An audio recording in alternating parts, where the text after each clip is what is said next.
What makes something good or right? These aren't just random questions, they're philosophical questions. But what is philosophy, really? The word philosophy comes from the Greek philo, love, and sophia, wisdom, literally, love of wisdom.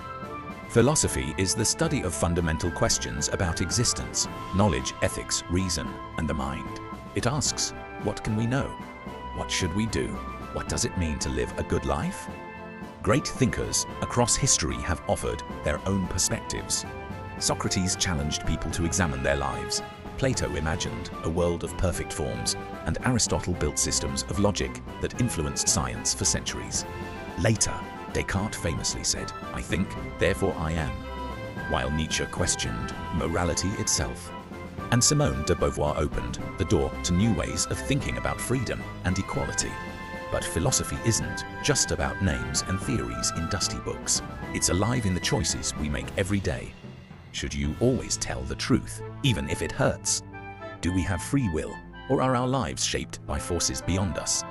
In today's world, philosophy even guides debates about technology, artificial intelligence, and the environment. At its heart, philosophy is a conversation not about having the final answer, but about exploring the questions that define what it means to be human. And maybe the best way to think about it is this: philosophy invites us not just to live, but to live thoughtfully. What makes philosophy so powerful is that it never really ends. You don't read a book or watch a lecture and walk away with a single answer. Instead, you walk away with better questions and maybe a new way of looking at your own life. That's why philosophy isn't just for classrooms or scholars. It's for anyone who's ever looked up at the stars and wondered why we're here, or sat in silence and asked themselves what it means to be good. And philosophy isn't locked in the past. It's in our debates about free speech, climate change, and artificial intelligence. It's in arguments about justice, equality, and how technology is reshaping who we are. Even the question, is social media making us more connected or more alone, is a philosophical one.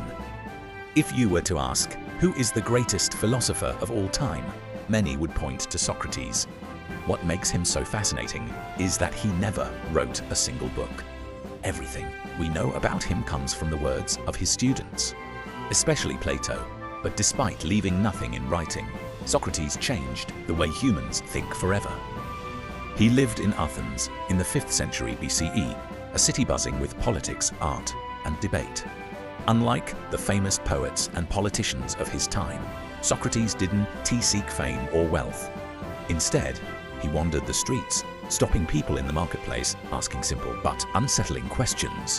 What is justice? What is courage? What does it mean to live a good life?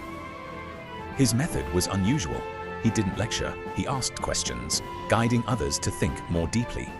This Socratic method is still used today in classrooms and even in law schools, where teachers ask questions instead of giving answers, forcing students to examine their assumptions.